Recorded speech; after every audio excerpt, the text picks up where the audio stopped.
All right, get that music down a little bit.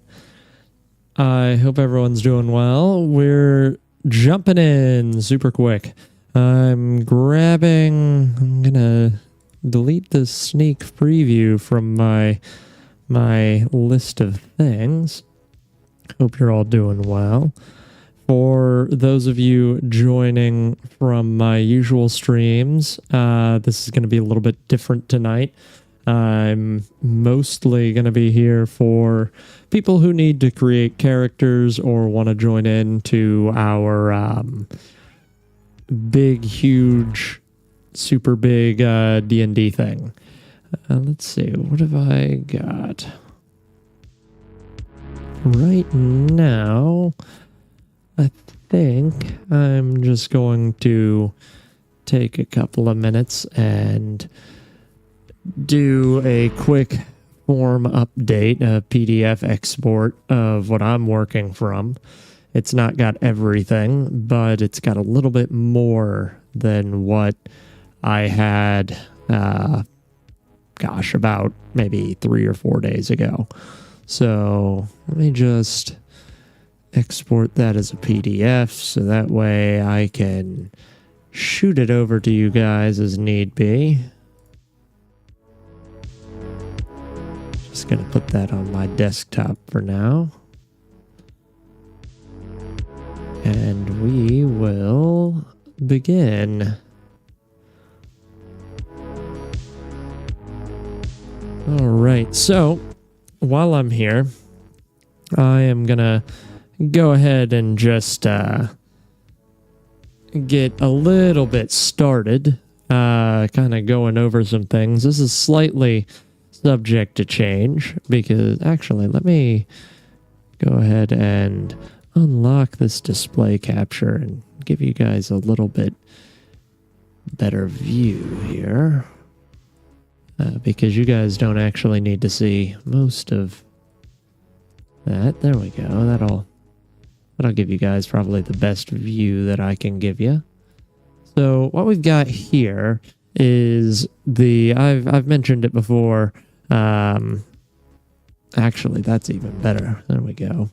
What I've got here is basically a custom character sheet. It is slightly subject to change. I am going to be going through, now that I've got some sketching materials, I'm going to actually hand make all of this again with my own custom art, which is not going to be necessarily good. So keep that in mind. But essentially, this is everything you'll ever need to reference at any given time. Sorry, my cat is knocking things down for no reason.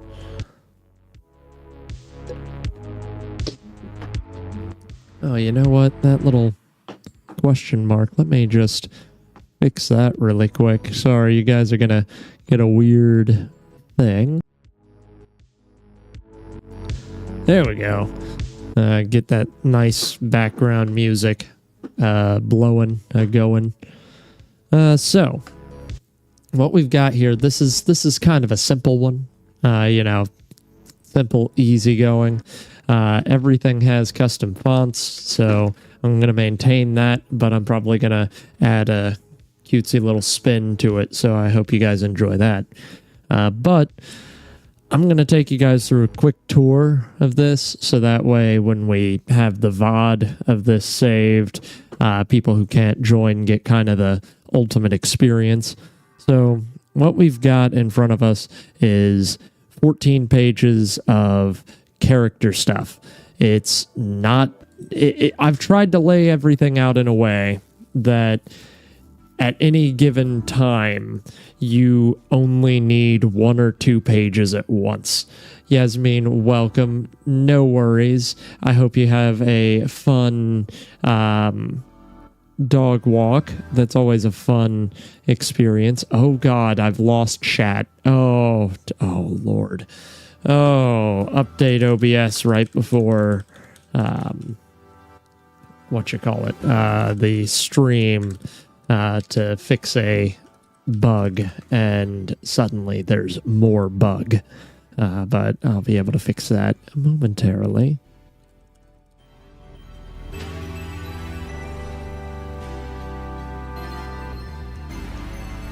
Just verify that on my phone real quick. Wouldn't be a reviewer's legacy stream if there wasn't a little bit of issues. Alright, so I'm just gonna not do that real quick. There we go. Fix that, bring that back in. Nice. Bugs, pink horns couldn't hurt. Yeah, no, all of this art's gonna change because this was originally gonna be this like unofficial thing, and then it very quickly became a official thing, and none of this art is mine. So in an effort to avoid copyright infringement, switching things up. Wonderful. So I'm going to take you guys through this real quick. I can't, actually. I will not be able to see you guys on this, unfortunately.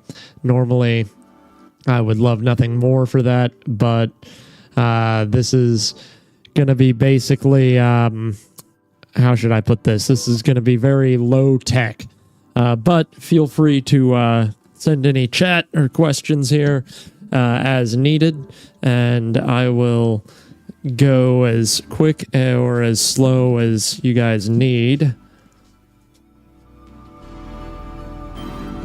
So as it stands, this is going to be probably the quickest little jaunt through character creation that I can make, just as quick and as to the point as possible, because I know there's a tendency to ramble when it comes to character creation. I'm going to block out some of that light behind me because it's glaring on my end, on my frame.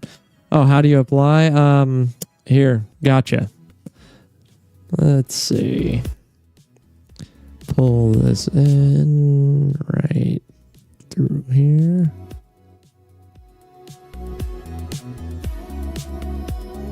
Go into invites, pop up my code. There we go. Actually, I'll just link that in my wonderful description. Give me 1 second.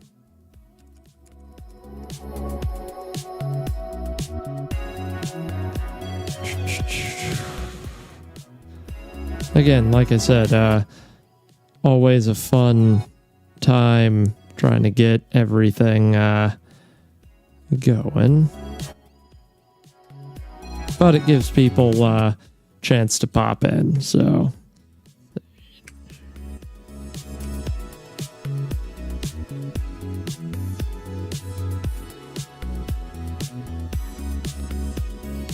Nice.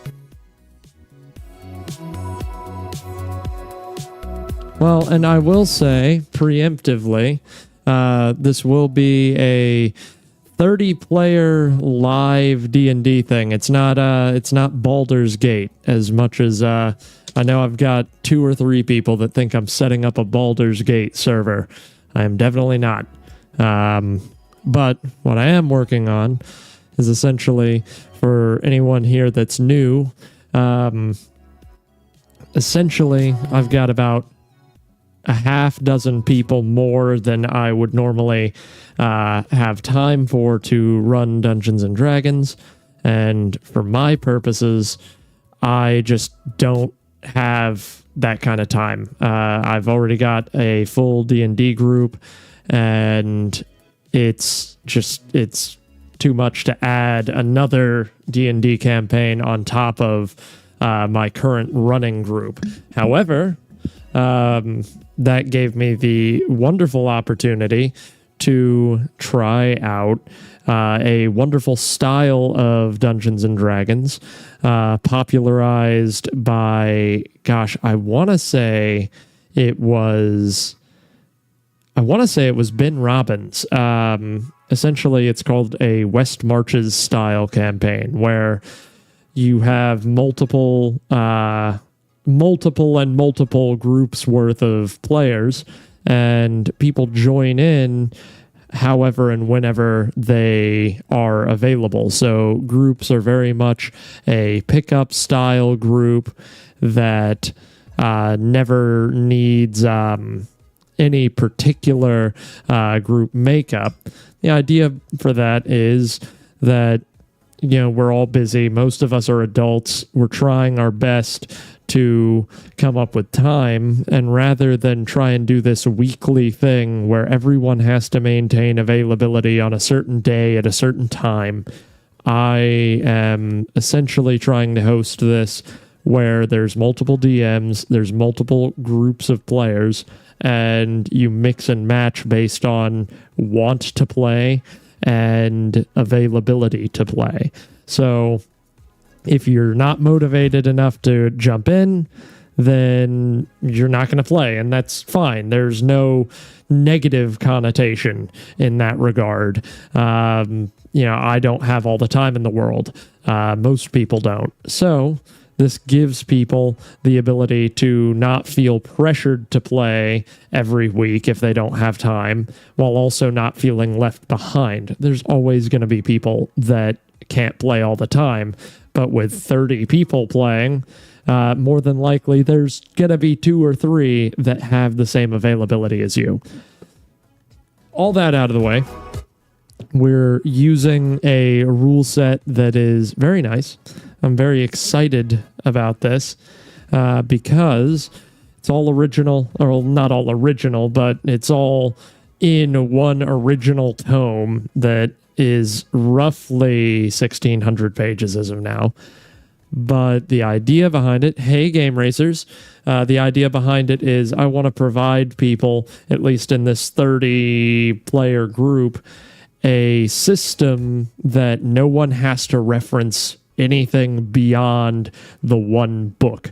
D&D 5th edition has this kind of, I don't want to say bad consequence, but it has this consequence that because there's, 30 books out for 5th edition that are officially licensed, and then there's hundreds upon thousands of supplemental stuff, like third-party stuff and unofficial stuff, it becomes difficult. Yeah, no, the document is like 600 pages. It's ridiculous. But I'd rather it all be consolidated.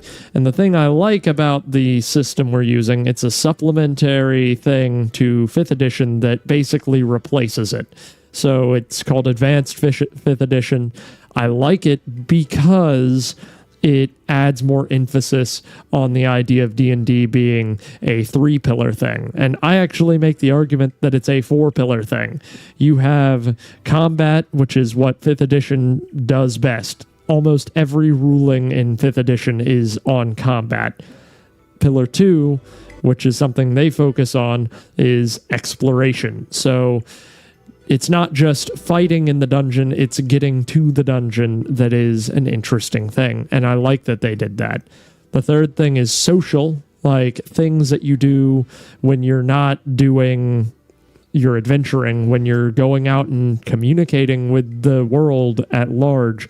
They put an emphasis on that. And then finally, the fourth thing, which they don't mention, but I think is integral, is role playing. So a lot of D&D can be non-role play in the like generic sense, in the usual stereotypical sense. You don't have to put on a voice. You don't have to think in character.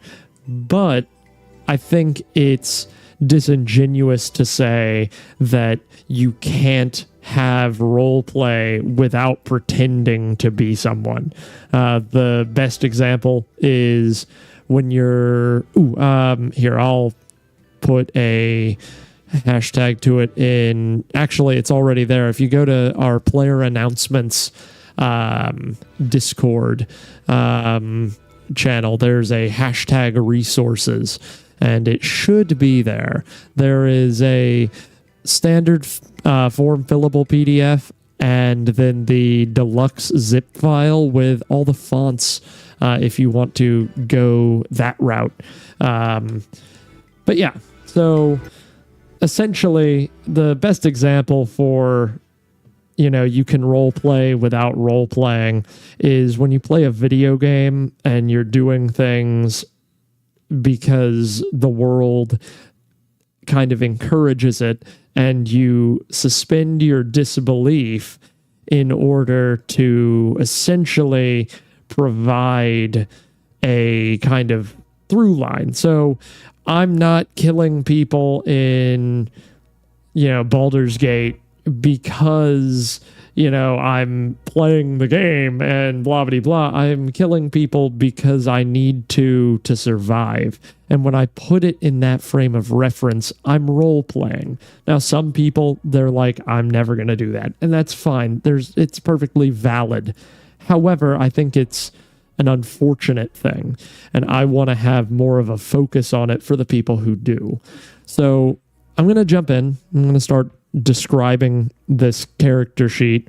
It may experience and probably will experience some minor aesthetic changes, some minor layout changes, but everything that you would ever want is going to be on this sheet. So that is the benefit of this. Everything is provided. Nothing is costing anyone anything. I didn't want to make a cost restrictive thing. So to start out, we've got, like I said, a form fillable PDF with custom fonting to make everything look nice. I'm going to go through making a character just as I normally would. There are hundreds of different ways to create characters. I personally like this because I don't like erasing and backtracking. But there is definitely a little bit of a flow hiccup at one part, but we'll get to that.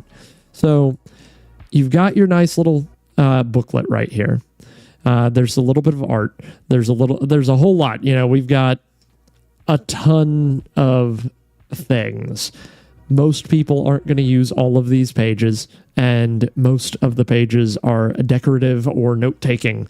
However, your big three is your personal journal, which kind of defines who you are as a quick reference. Your combat journal, which is kind of self-explanatory. It's all of what you need to fight with.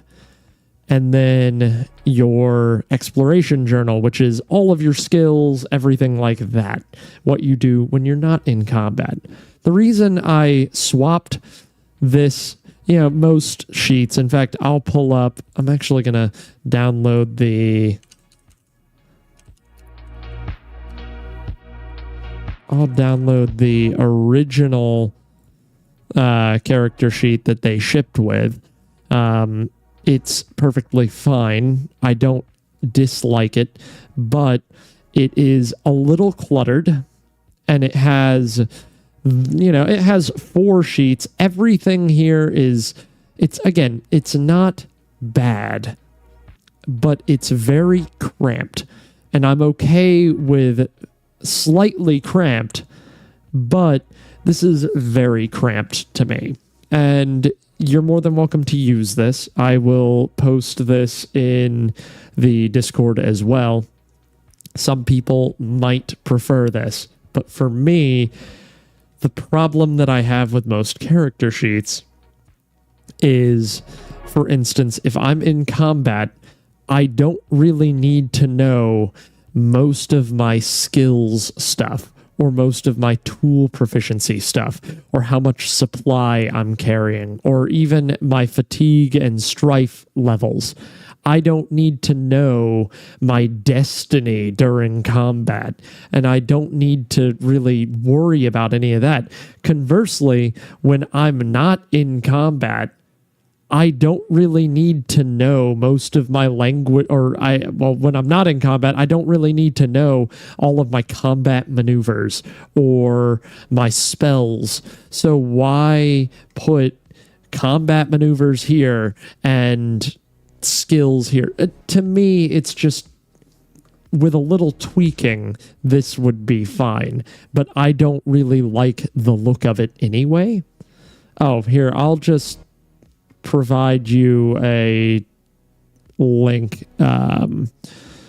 Then it should be under the top thing, but maybe I am not seeing it, or I might be seeing it under you. I'll DM you real quick. Let me just pop this over, and I'll just give you this.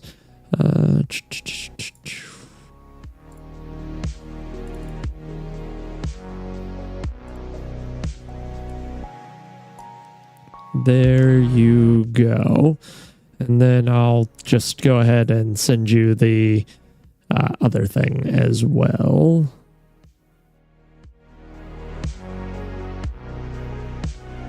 Sorry, guys. I know I'm taking a lot of delay time here. I'm mostly doing it to get as many people in as possible before I begin. So I'm going to go ahead and start and show you guys a little bit of this. So you've got your first cover, your front cover. Obviously, it's a little self-explanatory. You want to put your player name there. So that way, if you get your sheet mixed up, you know whose is whose. Beyond that, you've got your personal journal. So this is everything my character is. I'm going to be shifting this around a little bit because I missed a few things and I want to provide slightly more cohesiveness there. But this is where you would put your character name. So like I'm going to make someone named Sidley Wiggins. Sidley Wiggins is going to be an interesting character. In fact, I think his name is going to be Sidley Space Wiggins. Sid for short. There we go. And he's going to be interesting. And we're going to get to how I choose these in a moment. But in an effort to give you guys a character sheet overview, I'll just move on. So this character page of the sheet is going to give you your heritage, your culture, which is basically the two of those things combined are like races in 5th edition. So they changed your upbringing and made it separate from your like genetics, which I think is a really cool change, and I like that. Beyond that, we've got class, which is neato. No problem. Your experience, your prestige, which is going to be important in future, but for now it isn't. Your motivation, your destiny, which I'm going to shift these two around a little bit, as well as your basic appearances. The next page we have, backstory. I know some people are going to want more pages than this, but that's why I'll have a deluxe character sheet eventually. Followed by the big one for most people, the combat journal. This is the meat and potatoes segment of the sheet. This is the, this is where my stats are, which, to give you guys a little cheat sheet, when you put your stats on this, it also gets linked to the other place. So that way, in future, you don't have to worry about updating them simultaneously. But this gives you basically as many spots as possible to lay out stuff you need for combat. Like I said, I don't really need a ton of skills cluttering this up. When I'm in combat, I'm normally never going to make a insight check. And if I am, generally there's a reason behind it, and I'll probably write that down. I also don't like putting more than like a handful of weapons. I know some people really like seeing this longer, But I make the argument that this is basically your equipment or like need to know like bread and butter attacks. The PDF editor I'm using PDF Exchange. I know Zodo, XODO is really nice, but I happen to really like PDF Exchange editor.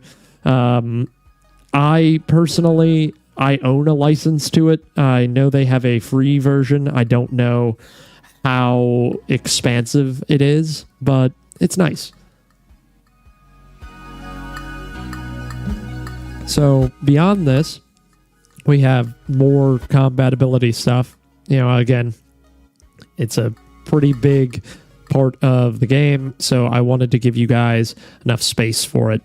Then after that, combat maneuvers, which sounds weird. We have abilities, but another new thing in Advanced 5th Edition is martial classes get maneuvers, which are basically, think of them like the spell, like it's the fighter equivalent of spells. You get to do cool stuff, and it's kind of like martial arts and stuff like that. So disarming strikes and things like that. It's really neat. I like it. But we've got that there, followed by your spell casting page if you're a spellcaster, and if not, you just put next there, I guess.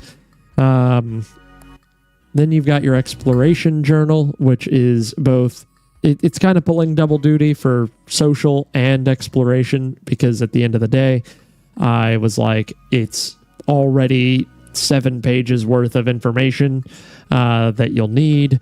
I'm not going to add another 2 for the social stuff, but that might change here in a bit.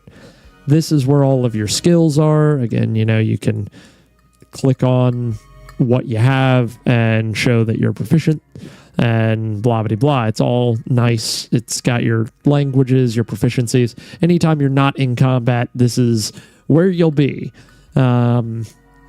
It's easy peasy.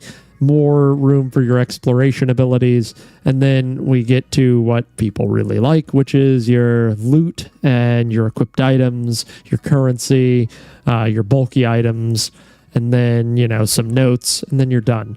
It's a big character sheet, but if you notice, a lot of it is mostly decoration, and a lot of it has been separated to provide a little bit more cohesiveness when you're doing each type of activity. I've always hated the single page character sheet because it's too much, and then you have to, like, everything's squished in, and then you have to, like, look everything up, and then you have to put in a lot of effort to have note pages and stuff like that. I was like, nah, it's all going in one book. And this might get, again, it's going to get a face change because I don't want to use copyrighted art, but it's also, pardon me, sorry about that. It's also going to get a few more pages to provide a little bit more utility for certain parts of the game. So what we're going to do, I'm just going to create a character. I'm not going to make Sidley Wiggins. I'm going to look at the 1,600 page codices of creation. Thank you, Yasmin. I'm beer checking today because, what can I say? The posture check I appreciate because I'm sitting like an absolute gremlin right now. I'm just going to do that there. Oops. I'm not going to do that. I'm going to just pop down. So what we've got here is, and I'll try and show you guys real quick, a fully bookmarked and fully hyperlinked basic text version of what we have for rules. And this is about to have probably another 1,000 pages added, but I'm going to start segmenting it into what people need.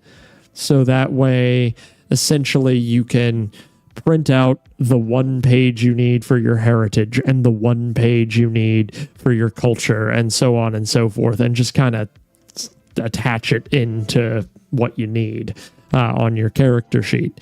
But I'm going to go through and let me see if I can make a slight change to how this looks, so that way I can give you guys a little bit more.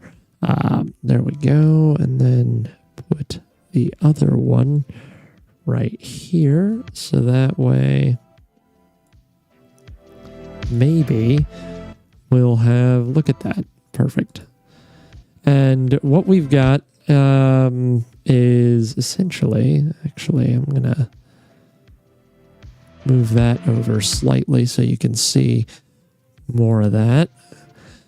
There we go. As you can see, I didn't lay this out necessarily perfectly, but, you know, we got to do what we got to do. So what we've got, oh God, that made that way too small, so.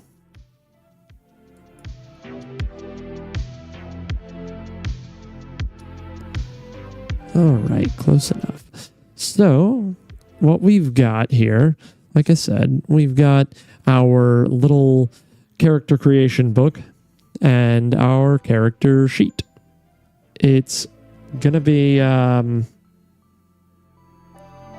let's see,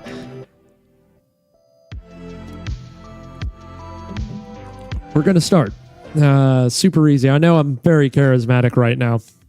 I get that a lot. I get that from a ton of people, actually. So we're going to start, and if you look at the bookmarks, I've laid each part out in the, or at least my preferred method of character creation. It has the least backtracking at the expense of a little bit of wonkiness between parts 2, 3, and 4. I get it. It's weird. It's funky. Just go with it. So we're going to start with part 1, heritage. This is your genetics, your genes. It's who you are as a being. There's a ton. There's not like, 100%. Sorry, I'm trying to untuck my shirt because I've been working all day. Let's see. So it's kind of your essence of being. We have the typical, elf and dwarf and human and orc and stuff like that.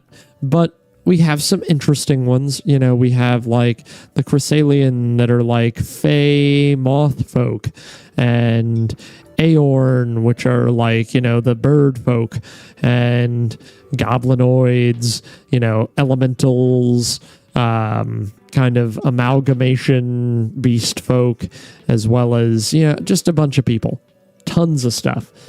We are still working on a lot of the flavor text, but in this instance, what I'm going to do, I'm just going to pick one to get the show on the road. I know I'm kind of blocking this. Let's see if I can just unlock me real quick, and I'll move me right in between so that way you guys can see what I'm doing. So I'm just gonna, since it's stuck right here, the Chrysalian is, and I'll show you a picture from the original stuff here. Hi, Red Genesect. Nice of you to drop in. It is also, I hope your trip has been phenomenal.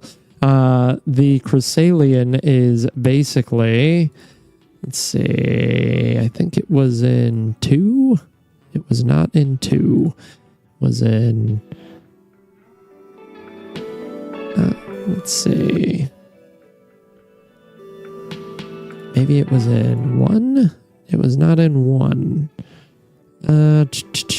Let's say 4. That's where it was. Let's see. Nope, I lied. It's basically a fey moth creature. Yes, it is you, Emma. I am well aware. Let's see, because I want to give you this neato thing regarding that. But I am struggling to find it.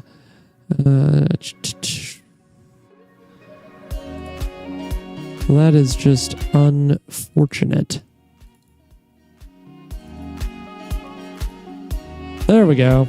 Yeah, it's these dudes. Let's see. These guys, like little humanoid moths, which are really cool. I like them a lot. They're neat. But essentially, yeah, you need to make a fourth character. It's neat. We're going to have more heritages in future, but for now, we're sticking with these. So I'm just going to make a motley because I think that'll be interesting enough. A amalgam of other beast folk that have been melded together in some sort of abomination sort of way. We're going to name him Chef. I don't know why. Just interesting, fun name. Keeping it lighthearted. And what I'm going to do, I'm going to look at this and I'm going to say, what? They leave the group when there's light. Yeah, basically. I'm going to look at this, and I've tried, like I said, to lay this out where there's space for everything. So if it's something that I think I'd used when I'm exploring, I can put it in my exploring abilities. If it's something I think I'm going to use in combat, I can put it in my combat abilities, and so on and so forth. But I think Chef is, age, after 7 to 10 years, they reach adulthood. A motley's lifespan is around 200 years.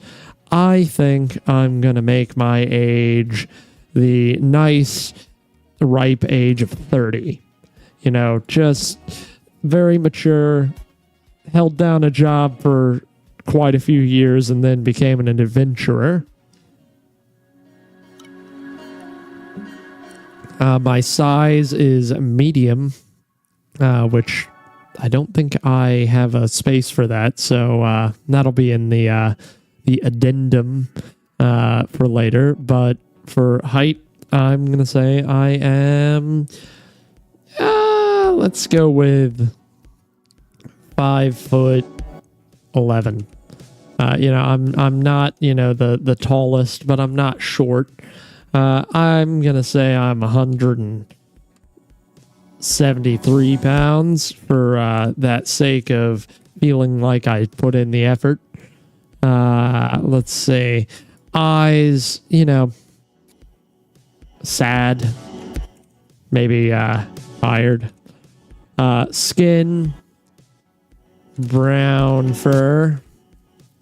Hair, ever present. And there we go. So my speed is 30 feet. So I'm going to go over to where speed matters, and I'm going to put 30 feet or 30, which is the equivalent to 6 squares on a square grid or 6 hexes on a hex grid. And then let's see, dark vision, 60 feet. So I'm going to say that would be good to know in probably my exploration abilities, but I might just put it in proficiencies. So dark vision, 60 feet. Nice. Then motley senses, I'm proficient in perception and gain an expertise die on perception checks, which that's another thing I'll have to add on here, but we'll work on that later. So I'm just going to check my perception box to let everyone know that oops, move that down. I am precision in perception. Proficient in perception. I also have a natural weapon, such as claws, horns, or teeth. And my unarmed strikes deal a 1d6 plus my strength modifier of that damage type. So I'm going to go ahead and say that I have claws. And I'm just going to put unarmed there. Or actually, that's going to bug me. I'm going to put unarmed claws. And then I'm just going to put 1d6 slashing. And then I will add my strength modifier to that later on. So I'll just leave myself a note. And as you can see, I'm putting notes down. I'm putting notes in. I'm not copying verbatim. I can do that. But for me, I only want to write down what I need to write down. So now I'm going to go in and look at my gift, which every heritage has a choice of several gifts that they can choose. And I'm going to say I have long legs because I am long. And so I'm going to put 40 because that increases my speed to 40 feet. I'm also going to put that here. And I did put enough did put enough here to kind of put all of this. So that's what I'm going to do here. I'm just going to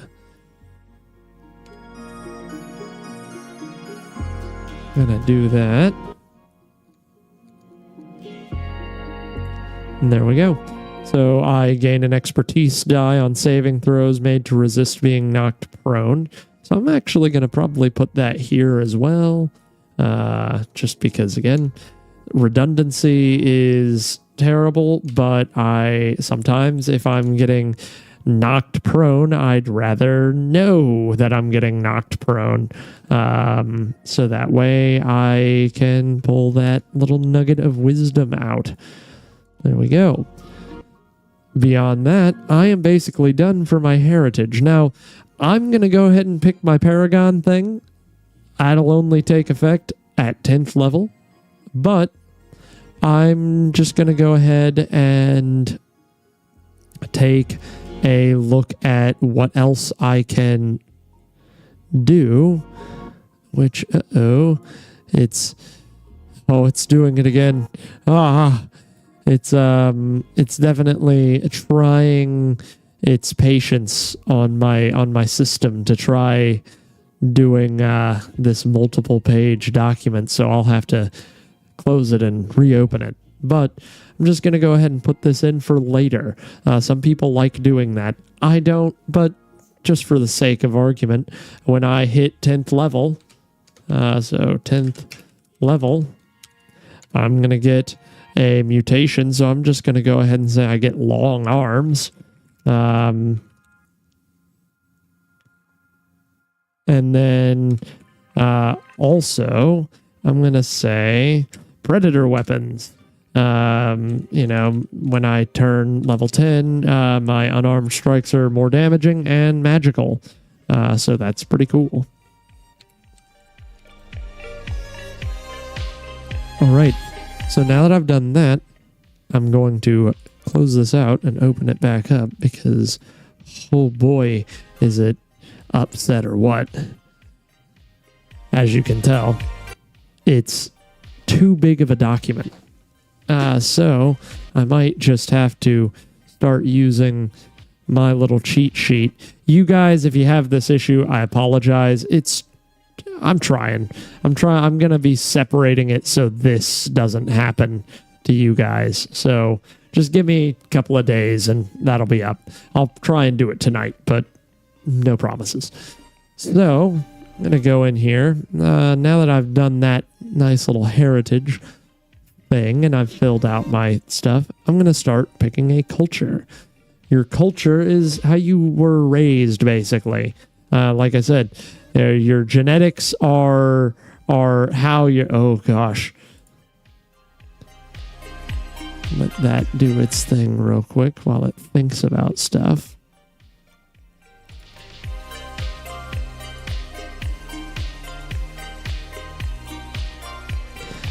We're just going to let it run its thing.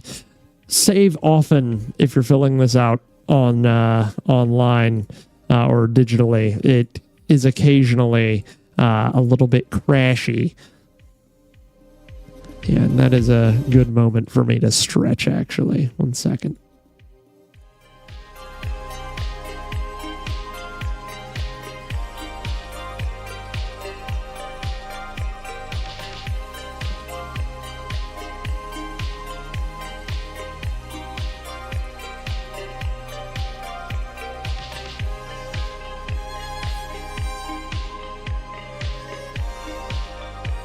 Oh, my entire back just popped, which is nice. I'm just gonna, again, as a bit of a refresher here, because my thing recovered to sadness, so I'm just gonna put in long legs, and I'm just gonna leave the rest. Shh, don't tell anyone. So my speed is 40, and my attack is plus something, and 1d6 plus strength mod slashing. There we go. So I'm back in action. Again, I don't have everything back on here, but we'll just deal with that as we go. So I'm going to go to culture, and I'm going to think about my culture. So I like the fact that this motley guy named Chef is probably not the most integral societal member. I like the idea that he was probably probably at the outskirts of existence. So maybe he was, let's see, I do like forgotten folks. They're pretty cool. However, I think Forsaken is what he's going to be. So he was Forsaken. That was his upbringing.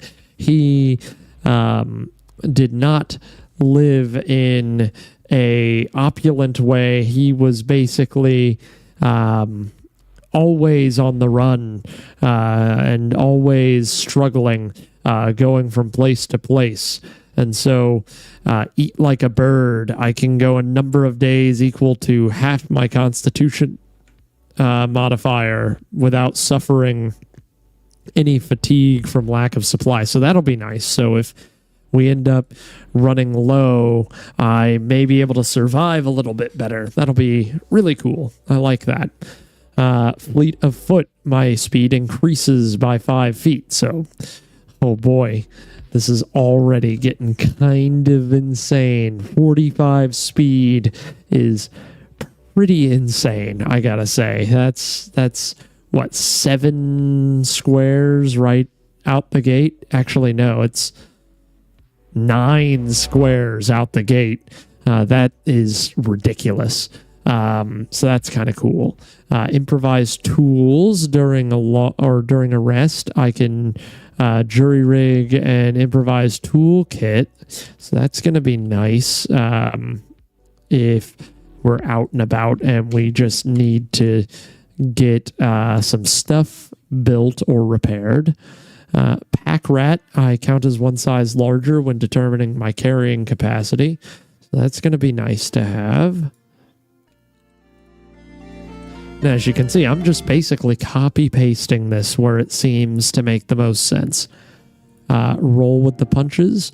After I fail on ability check, I have advantage on my next one. That I'm going to go ahead and put, right here. And then languages, I can speak, read, write, and sign common and 2 additional languages.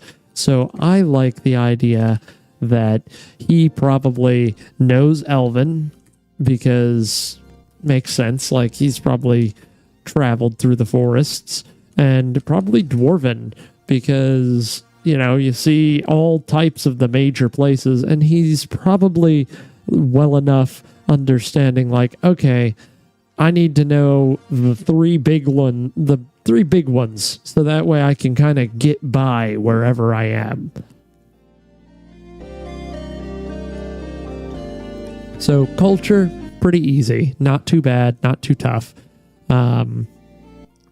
Next, and this is where I differ, you're more than welcome to start with background and class, but I personally like to do my ability scores now.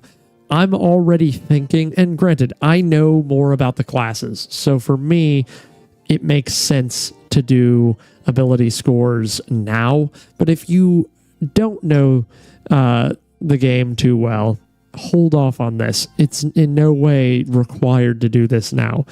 I already know what I'm kind of looking at. So for me, I'm thinking this guy just because, like, he's kind of... He's good with perception. He's got a ton of speed. He's got unarmed claws.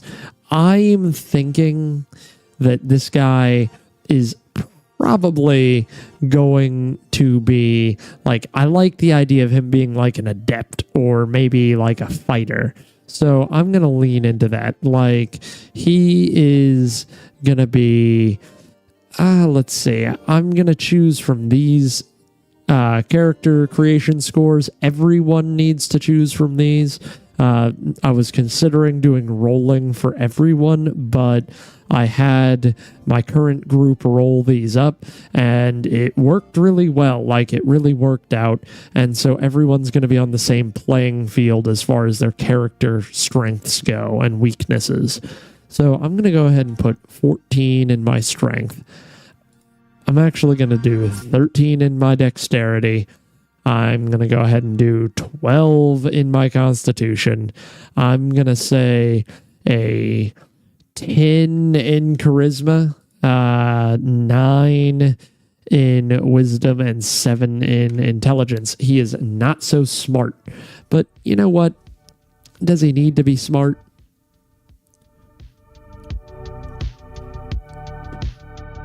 And now that I've done that, I'm going to move on to what you guys are probably already thinking about looking at, which is your background. This is the thing you did before you decided to be an adventurer. And I'm thinking that this guy, he probably was not a super interesting dude. He probably did, I kind of like dungeon robbing, but I think I might go for maybe the standard, like, exile role. So, he was definitely an exile in the world. I think I'm going to do that. He was exiled, and he never got a chance to come back from it. So, +1 to wisdom and 1 other ability score. So I like that. It kind of shores up one of my weaknesses. And I'm going to go ahead and bring up my dexterity by my other ability score. So he's not going to be like super strong straight on. But I like the idea that he's like, he's hardy, he's a little bit quick on his feet, and he's strong. And I like that. Languages, 2 of my choice. So I'm going to go ahead and say maybe he picked up some Orcish, and maybe, let me think. I'll go ahead and say he probably learned a little bit of Draconic. I think he doesn't know enough Orcish or Draconic. Like, he's passing in those. He can understand it for the most part. Let's see. So, fellow traveler, I gain expertise die on persuasion checks against others who are far away from their land of birth. So, like, how are you doing, fellow traveler? I like that. That's gonna go right here in my little exploration abilities. And let's see. We have adventures and advancement, which I'm not going to worry about here. I'm not going to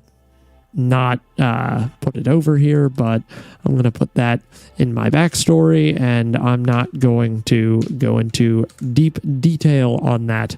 Now, in this campaign, I am not planning on doing much with your connections or your mementos. Those are kind of your backstory things. I am, for the most part, going to assume that, for the most part, most of your stuff isn't going to be integral to the story because I can't make any promises.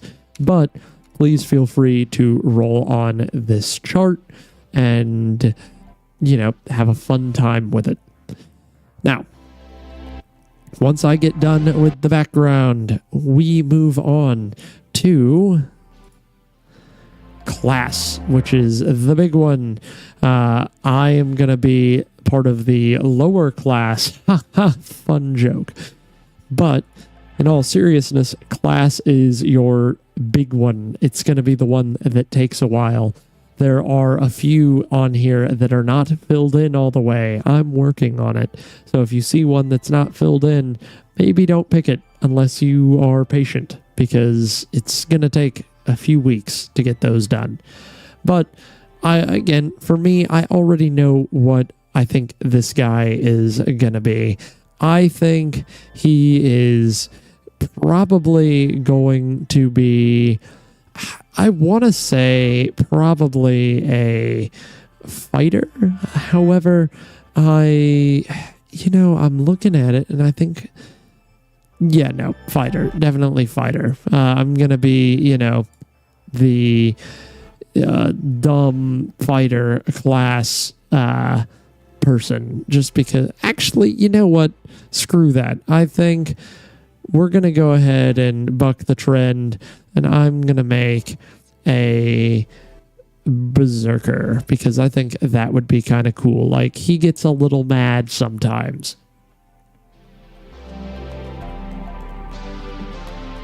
So for this, my class features are going to provide me what I need. And I'm actually going to do the thing where I go back and say, oops, I forgot to do this. I'm going to go ahead and put in my modifiers for my scores. So 14, when you look at this table, it kind of tells you, oh, your score is this, which means your modifier is this. 14 is +2. 14, again, is +2. Constitution, or 12, is +1. Intelligence at 7 is a -2, so I'm not going to win any pop quizzes. And 10s are 0. So no biggie there. Again, I'm good in most things. I'm average in some things, and I'm really bad in one thing. So that'll be a nice little fun thing to deal with. So now I'm going to go back to Berserker. And my hit dice are a D12 per Berserker level. So I'm going to put D12 right here. And I have a level 1. So I'm going to put 1 to my hit dice total. And then my starting hit points at first level is going to be 12 plus my Constitution modifier, which is +1. So not as good as it could have been, but not bad in any way. So my maximum hit points are 13 for now.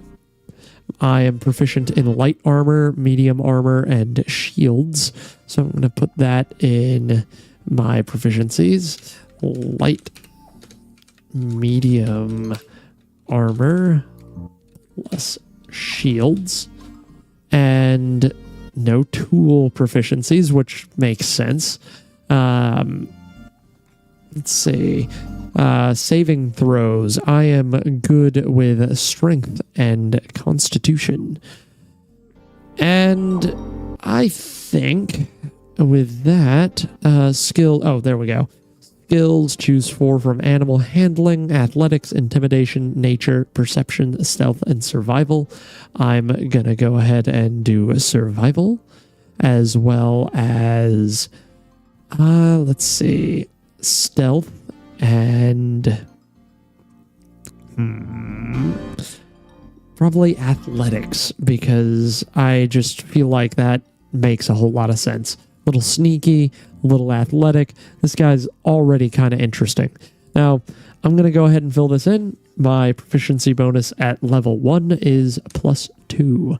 So, anytime I'm proficient at something, when I roll my d20, I'm also going to add my proficiency bonus on top of whatever else I do. So if I am rolling for an athletics check, say I am trying to catch up to someone on foot, and the DM says, or the narrator says, give me an athletics check, I'm going to roll a d20. I'm going to add my strength modifier because that's what governs athletics, so +2, and because I'm proficient in it, I'm going to add another +2, so I'm already getting +4 on that athletics check. That's not nothing. That means that for an average difficulty 10 check, that means that if I roll a 6 or higher, I succeed. And rolling a 6 or higher at 5% for each number, that is basically a 70% chance of success. And I'm only level 1. That's pretty darn cool. But now it's saying I start with 120 gold. We'll get to equipment in a bit, but I'm going to be spending a lot of that to get my equipment. Starting at first level, I decide on how best to protect myself on the battlefield. I don't like the idea of being a juggernaut. I'm not going to choose that one because it feels a little funky to me. Let's see. I do like rugged defense, so when I'm not wearing any armor, my armor class equals 10 plus my dexterity modifier plus my constitution modifier. That's really neat. I like that because, to me at least, that gives me a nice, cool, like little fun thing. I don't need armor to survive. I'm already pretty darn dexterous, and I have decent constitution. So essentially, my unarmored and my armored are going to be really similar. My unarmored is going to be 10 plus 2 plus 1, so 13. And I do plan on having a shield, which is going to add 2 to my armor class, so that's a 15, not a 165. That's a 15 without wearing any armor. That's really cool. And on top of that, because I'm not wearing armor, my speed increases to 50 total, which is frankly insane. That is absolutely just freaking insane, and I love that. I am the fast clip-clop guy. I'm going to say he has hooves, and that's why he doesn't wear armor. Now, I have a developed talent and rage, so I'm going to go ahead and copy rage into the... Well, I'm going to say can rage, because... raging has this big thing that is a little bit too much to copy. Yeah, 50 is insane. I think that's awesome. It might be broken a little bit, but I also don't have as many proficiencies as most people. I don't have any tool proficiencies. I can make tools in the event someone needs something, but it's rough. So yeah, I'm the fast, speedy guy. I can get into combat really, really quickly. Yeah, it'll be interesting. But let's see this developed talent. I get 1 developed talent of my choice. So let's look at that. Let's see. Mark of the Wilderness. I like that. Natural Tracker.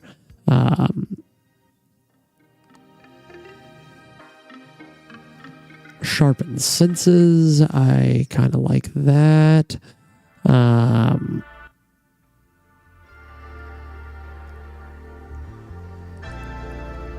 Let's see.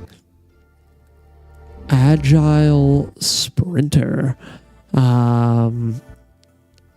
I kind of think that just makes a whole lot of sense because of my character's speed. So they gain an expertise die on athletics and acrobatics checks to climb, run, and swing. I like that.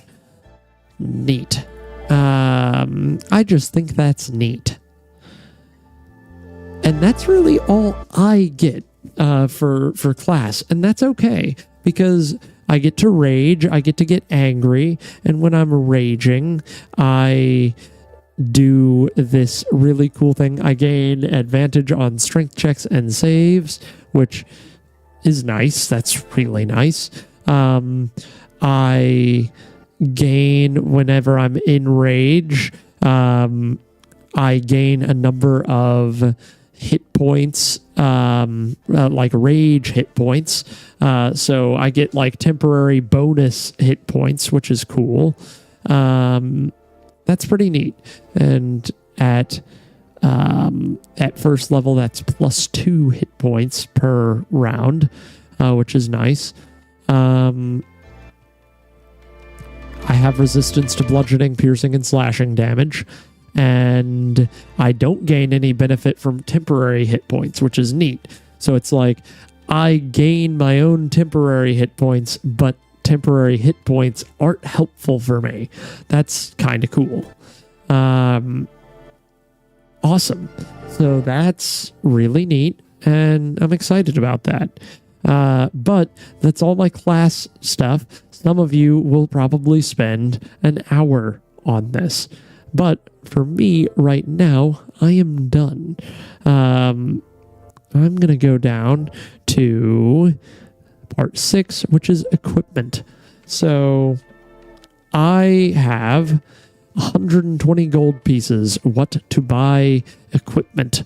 And I am telling you all now, I have almost, I might even straight up take the common necessities part out of this, reduce everyone's funds by 10 gold pieces, and require, like, you just start with this explorer's kit.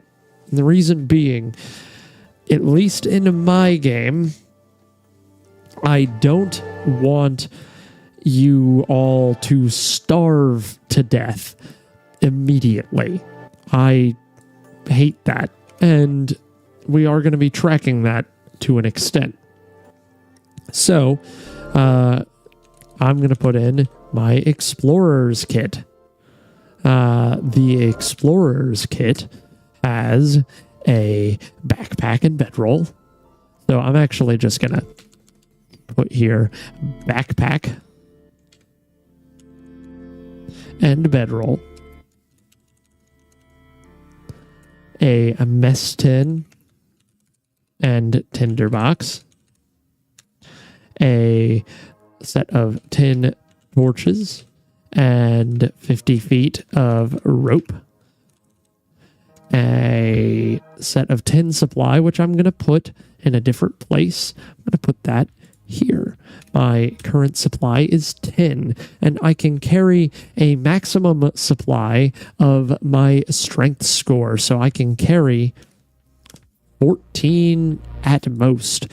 One supply is 1 day. So when you take your short rest, which is 8 hours in this campaign, you know, short rests aren't going to be 15 minutes to an hour. They're going to be 8 hours.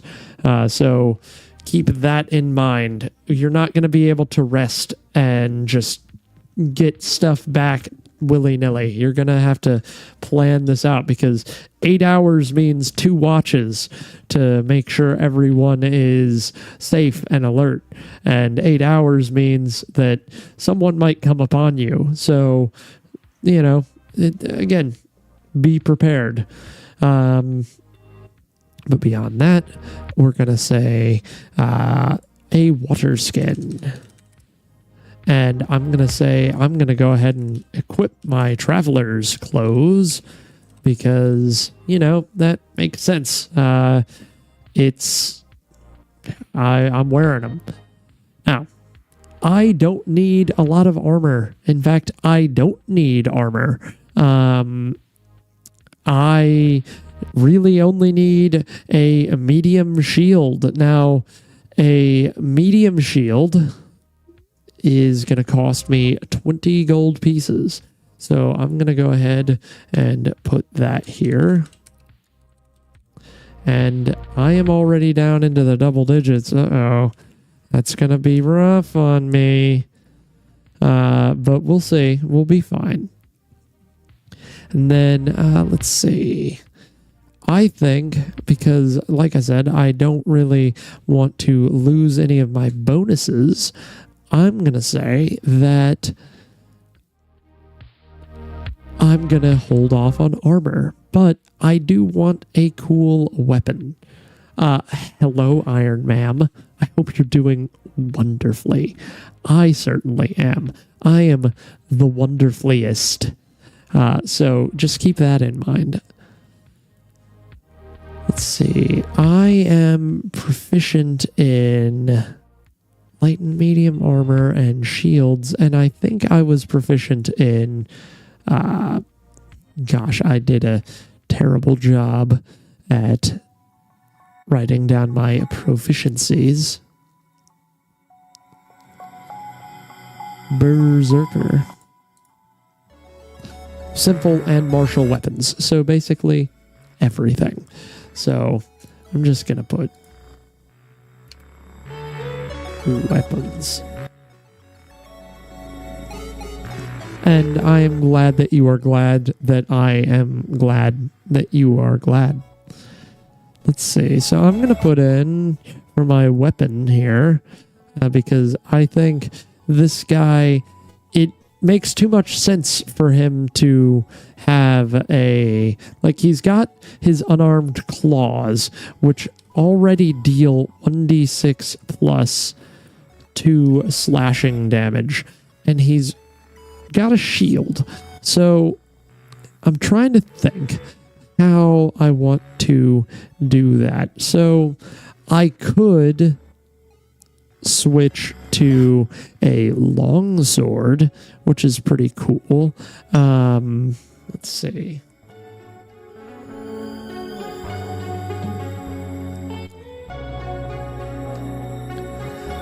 Let me think.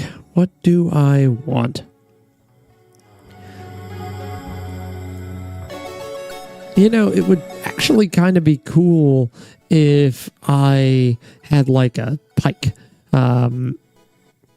You know, it's got a, you know, it's got a lot of reach. It's heavy, which is unfortunate, but I am not a small creature, so I actually kind of like that.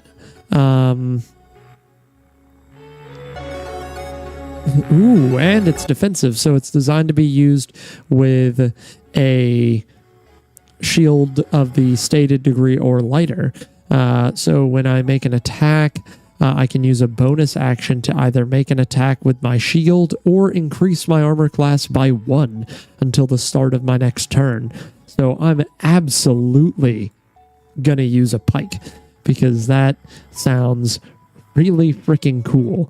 And the other benefit is, sure, there's a flaw at 5 feet. So, you know, I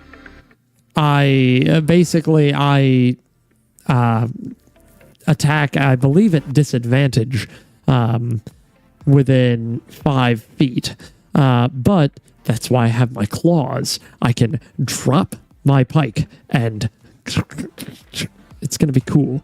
So pike is going to be +2, and it is 1d10 +2 piercing.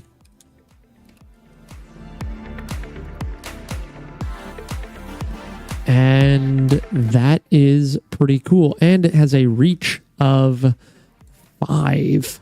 So that is also nice to have.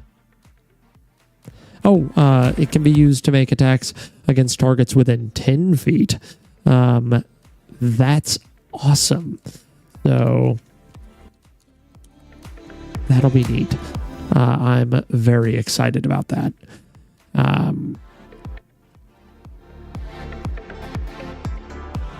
+1 AC bonus action. And that's a little much. So 1 AC bonus action. There we go.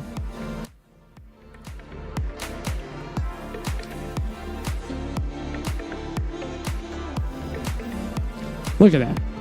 Perfect. See, I do shorthand because I'll remember that. My shorthand is not your shorthand. You might have different shorthand. You might have longhand. I know a lot of people have longhand. They write out everything, and that's fine. There's nothing wrong with that. So that brings me down to 85 gold, which is getting tight. I say that sarcastically, by the way. Adepts start with 30, so I feel really bad for them. But see, I like this like reach thing that I have going on, but this guy seems like he would probably also have like a, not anything heavy, because it would kind of suck, but like a short bow maybe for getting some damage as he's running in.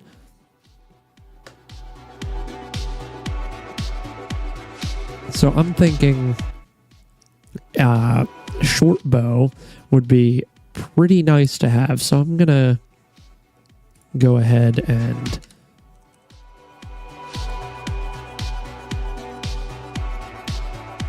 put that on there. And 25 for that. That brings us down to 60 gold left, which is perfectly fine. And that short bow deals 1d6 piercing. I'm gonna separate that for no reason other than why not. Short bow, it's gonna be a +2. Actually, but all of these should be +4 because you add your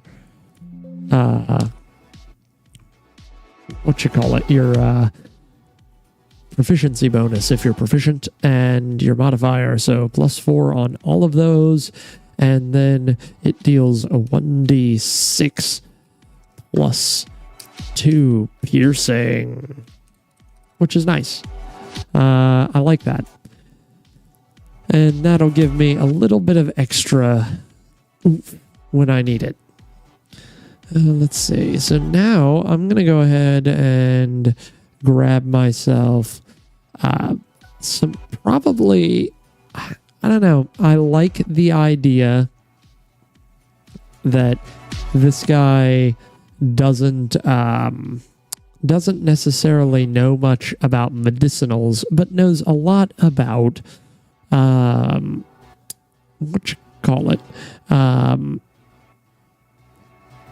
survival. So I think I like the idea of him being really good at hunting and fishing, and I like that. So let's see. Simple arrangement. Yeah, so I think I'm going to do the hunting snare and fishing trap, just to provide some extra stuff in the event I need anything. So I'm going to put, that's 5 gold a piece. So actually, let's see as well. Let's see. Yeah, that'll be fine. So 10 there. So I'm down to 50 gold. But I also have a fishing trap and hunting snare. So I'm going to be the hunter-gatherer as well, which is kind of nice. Also going to do, I like the idea of this guy. He's a loner, but he's so used to having to have people with him that he would be the kind of guy to have a communal tent that can fit up to 6 creatures. You know, he's traveling on the road. He's probably been in a situation where he doesn't have any like capability of just getting by with one small tent if there's people he's traveling with.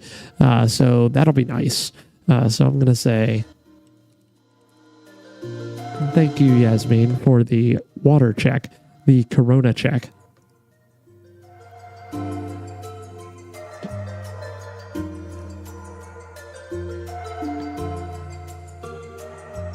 And let's see, I'm going to say he also probably has cold weather gear, you know, for those days or the what you call it, those places that kind of suck to be without.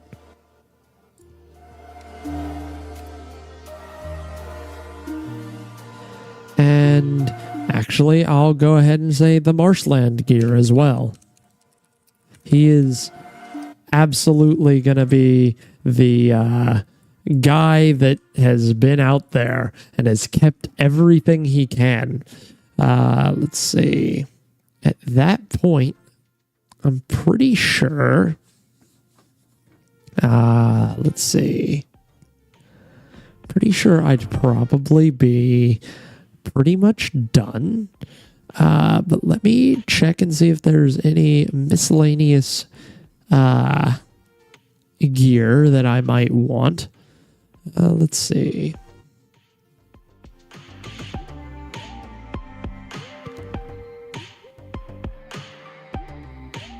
You know what? It would be kind of nice to have a fishing gear, like fishing tackle. Let's see. So I'm going to go ahead and do that.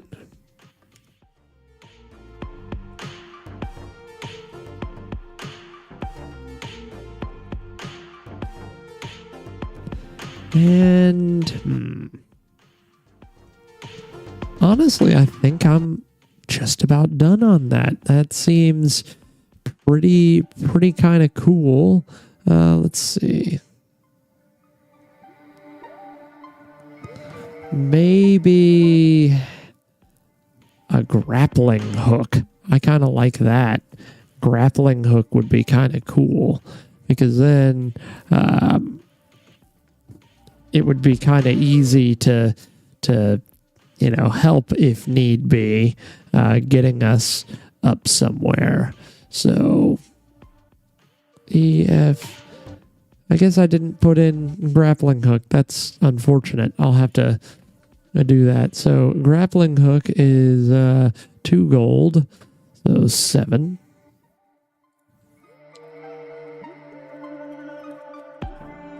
And let's see, I don't know why, but I think manacles would be really cool to have. Like if we're trying to get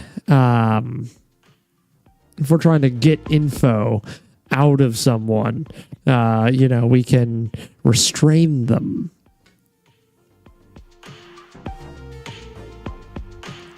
Interesting. So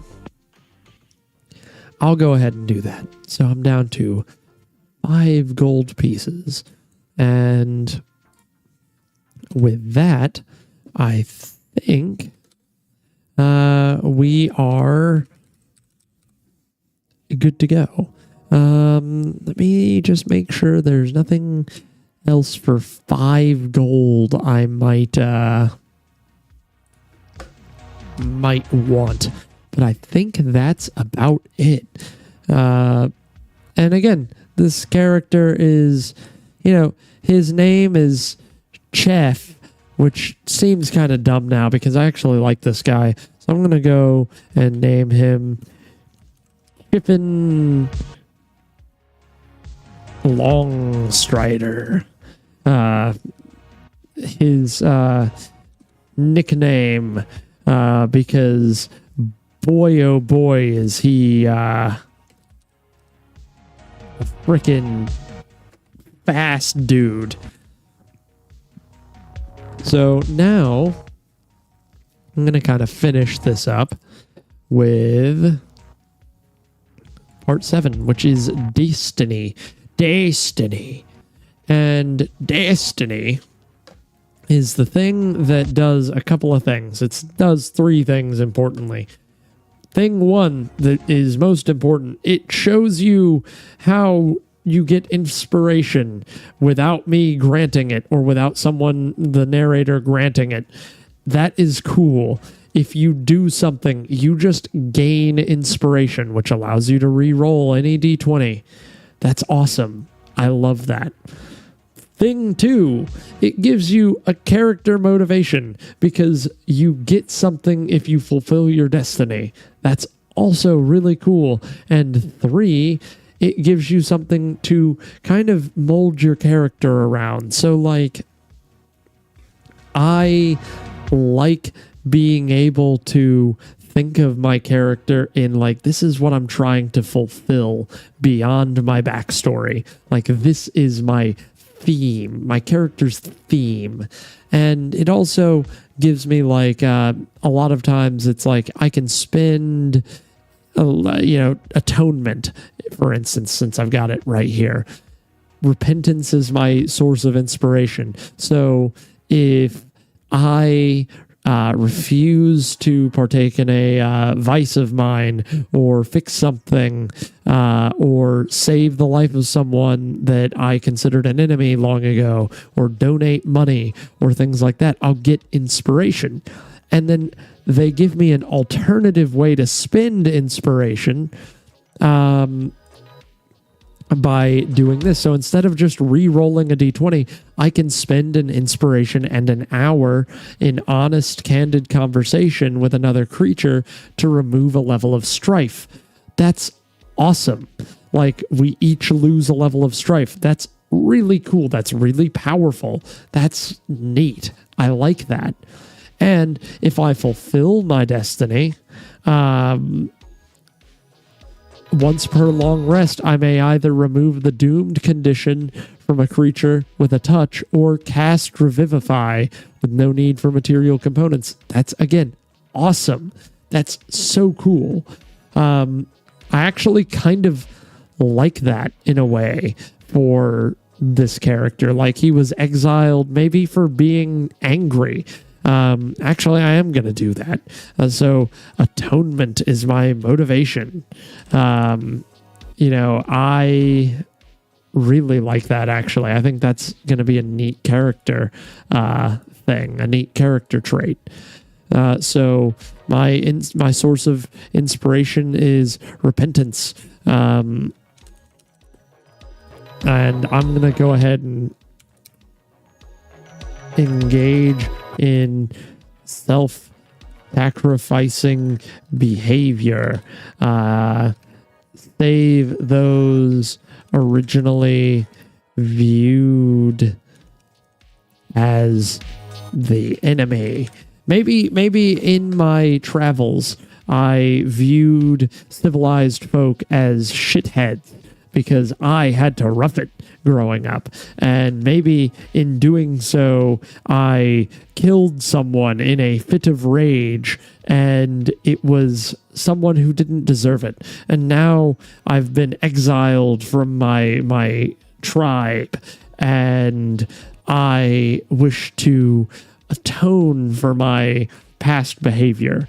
That's awesome. I like that. I think that's really cool. Again, all of this is just ways to make my character feel more real to me.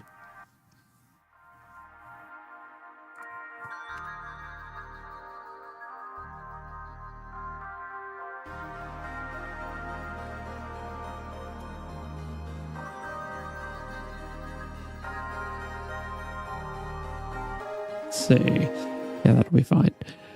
All right. Fulfilling my destiny, blah, blah, blah.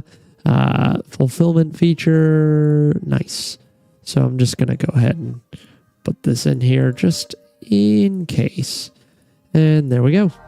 So that is my character. It sounds hard. And on paper, there's a lot. I'm going to make an in-depth cheat sheet where if you print out the cheat sheet with your character sheet, you can fill out all of the cheat sheet, and then it shows you exactly where all of this is filled in. It's not too bad. Welcome back, Game Racers.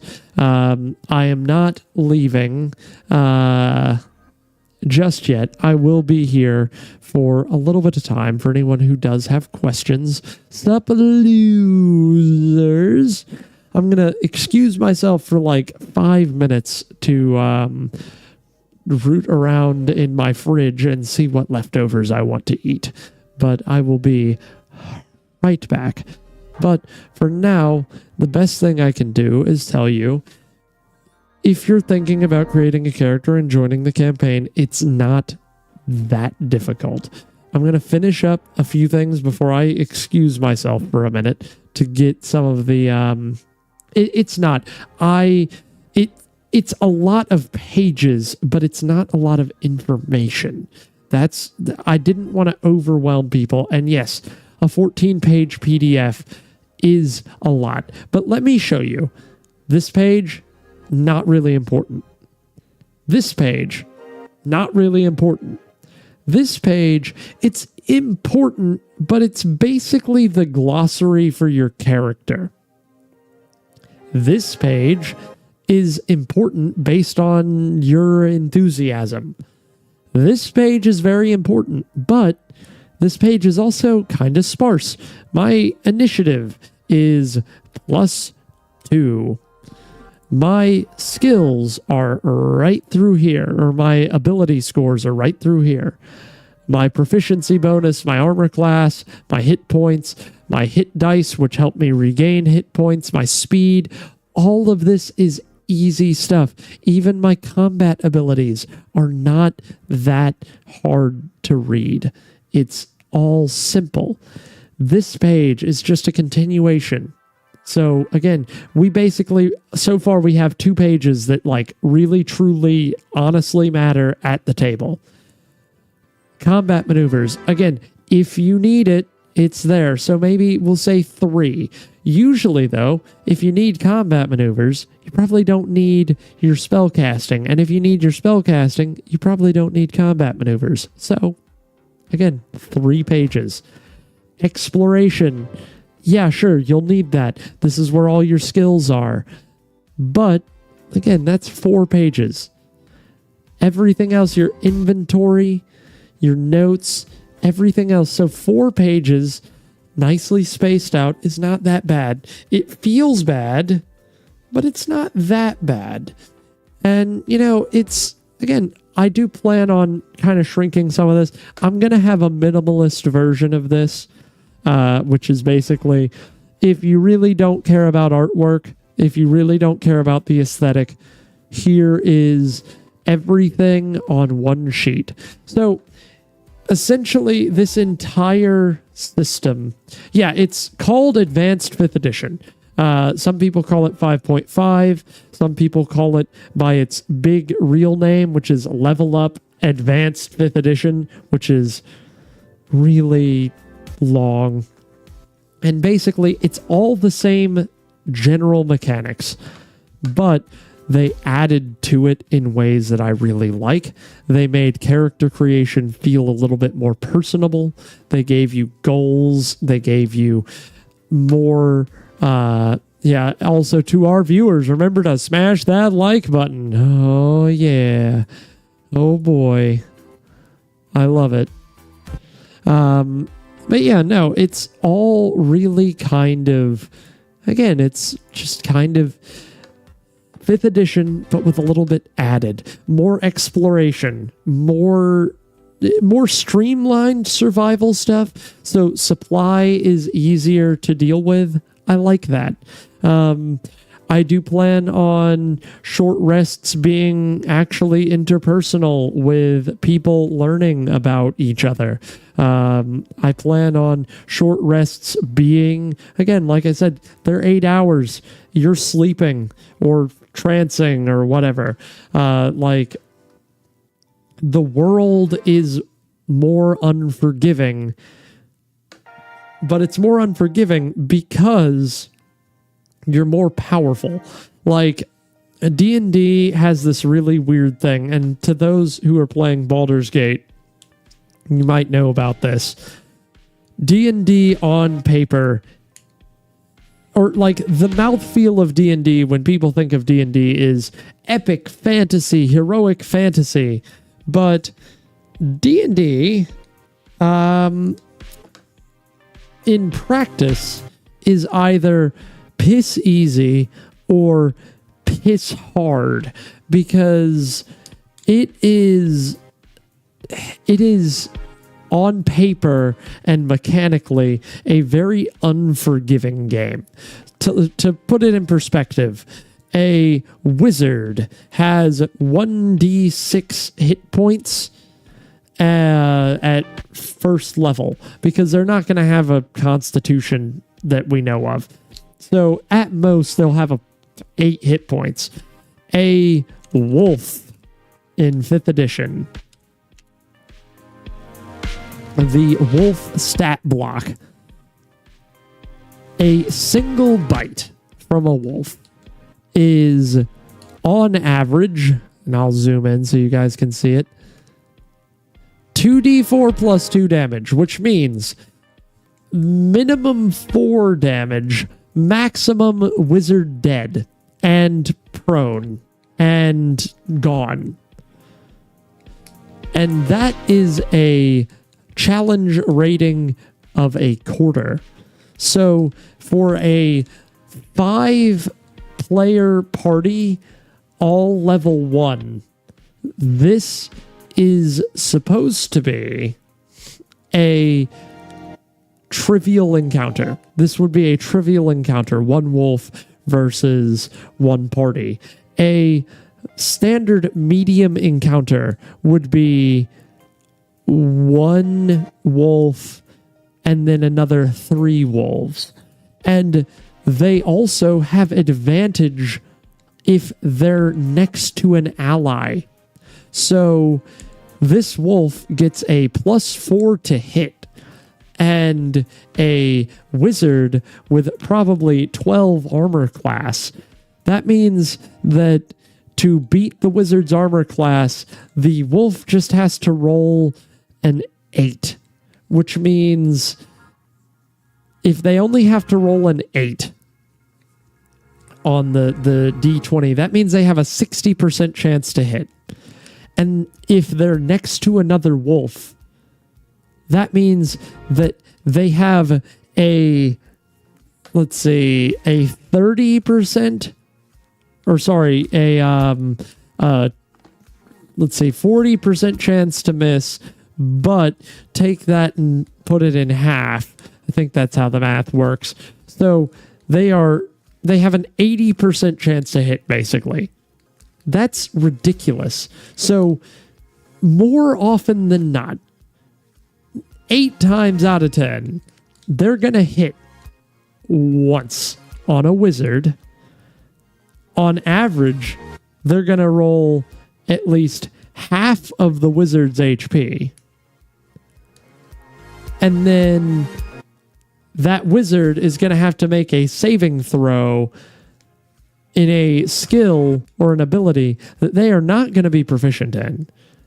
And they'll be knocked prone, which means it's not going to be able to move. It's going to have disadvantage on attack rolls, and it's going to be eaten with advantage on the next roll. So D&D is a harsh place. And even if we change that up a bit and say that that is a fighter thing, the level 1 fighter is also screwed if they get hit with 2 wolves, next to each other, because that means that these two wolves are both going to have advantage on their attack.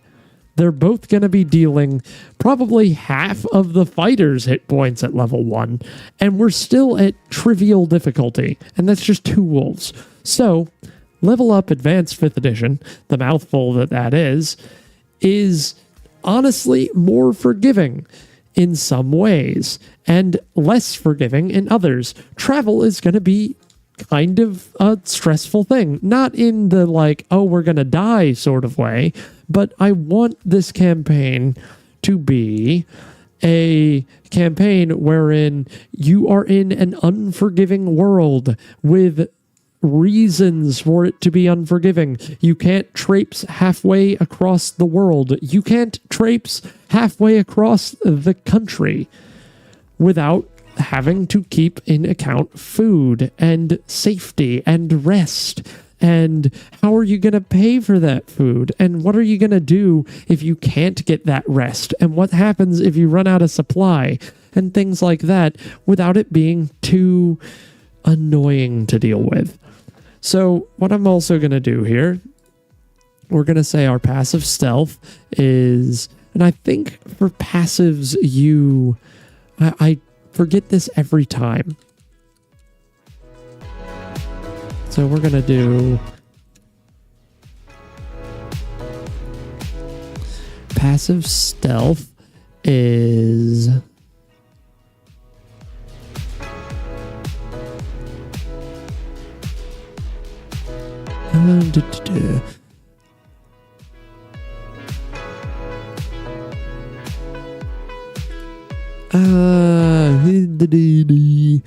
Chris bumbling around because Chris doesn't always remember this.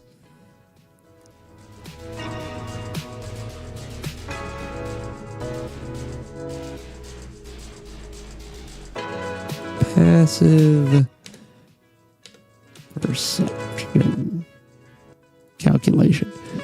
So let's see.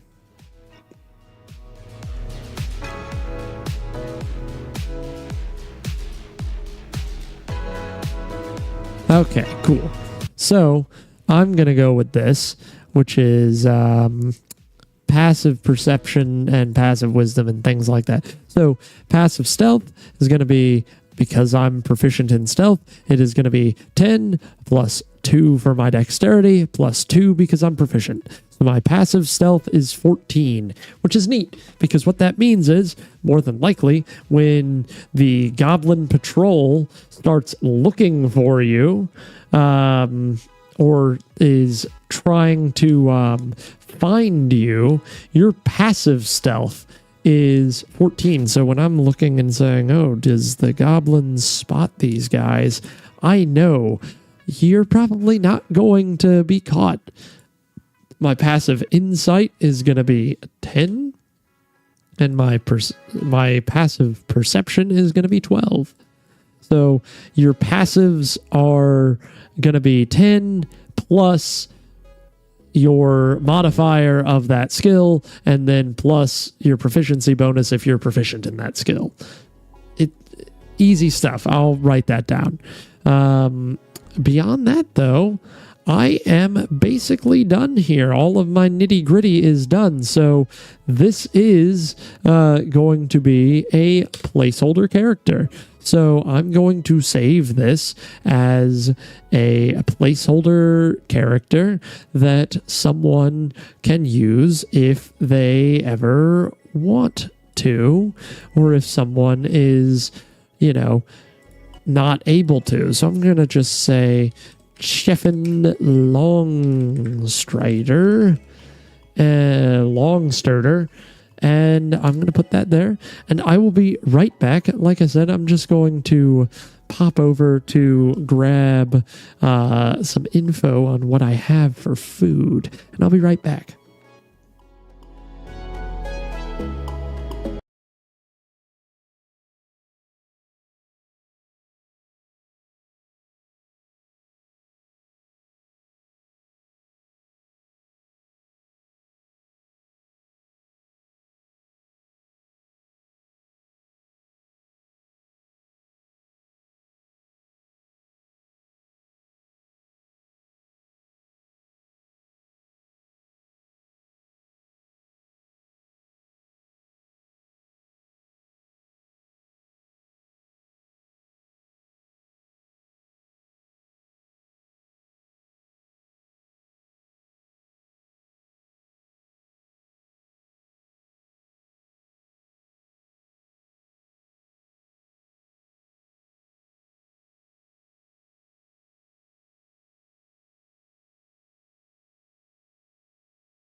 All right. No transition needed. I hope everyone's doing fine. I am actually gonna doodle at this and see. Oh, nope. Gonna put that right there.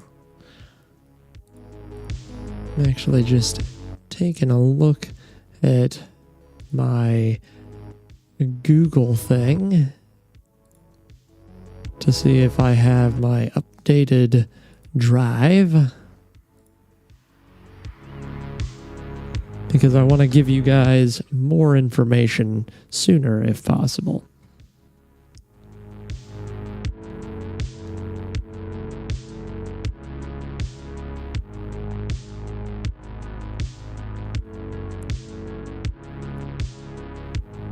To see.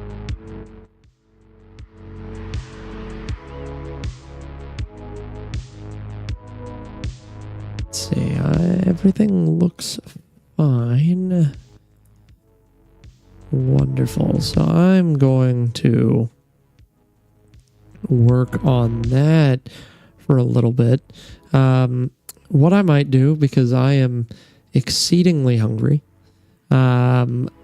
I am probably going to shift off, but if you need any more information and you're part of this campaign, please send me a message in the Discord as needed. So for now, I will bid you all adieu, but again, as needed, please hit me up with some messages. I will, sorry for the come back and then leave. You guys take it easy and have a wonderful night.